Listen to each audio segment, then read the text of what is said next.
because it's kind of taken for granted in the world that the STEM fields and business are just good. That Yeah. we need more and more funding for them all the time, right? We don't really need to defend why we need more funding for the STEM fields. It's just we need more people studying them. We need more money thrown at them, and that's I think there are a lot of reasons for that. But I think what we're kind of recognizing is that there are lots of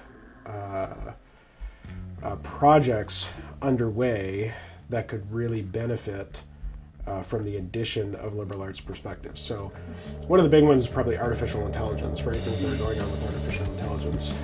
There's real ethical questions, I think, about, okay, so, are we really on the brink of creating beings who are self-aware ourselves? And then, well, what is our responsibility to those beings?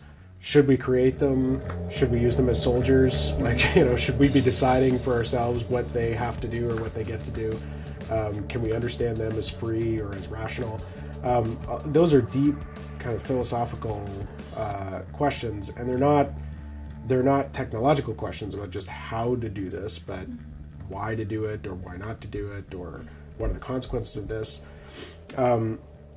And I mean, similarly, all the questions and problems with data mining and social media, all these things really require, I think, the sorts of insight that we can get from liberal arts disciplines.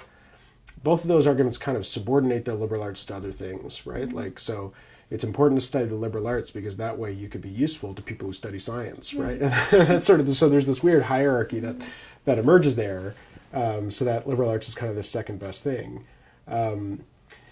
And also, I think there may be real questions about, whether the kind of education we pursue necessarily or always serves the national interest or serves politics, right? Like, people who are educated in liberal arts might become protesters, or they might become radical, right? Like in opposition to capitalism or to democracy or to colonialism or all sorts of things. And so there may be ways in which this education kind of disrupts the status quo, and that might not be bad, right? That may be good, and that may be part of its value.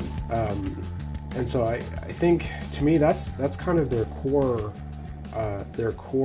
value and their real importance is that they're about the pursuit of meaning, and we don't take for granted in the liberal arts that we know, like, what a good human life is or what a just society looks like. Like, we need to really sort of investigate those things and figure out what they are.